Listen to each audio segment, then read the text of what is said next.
Surya RJ Balaji படத்தின் title இதுதானா? கசிந்த தகவல்.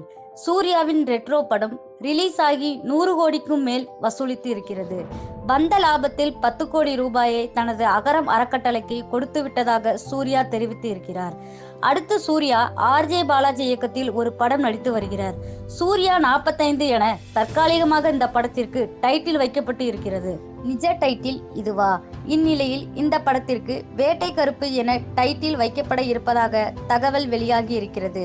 இருப்பினும் இது அதிகாரப்பூர்வ அறிவிப்பு வந்தால்தான் உறுதியாகும். இந்த படத்தில் ஹீரோயினியான திரிஷா நடித்து வருவது குறிப்பிடத்தக்கது. மேலும் நட்டி, யோகி பாபு உள்ளிட்ட பல முக்கிய ரோல்களில் நடித்திருக்கிறார்கள். இது போன்ற சினிமா செய்திகளை உடனுக்குடன் தெரிந்து கொள்ள நம்ம சேனலை சப்ஸ்கிரைப் பண்ணுங்க. அப்படியே பெல் ஐகானை கிளிக் பண்ணுங்க.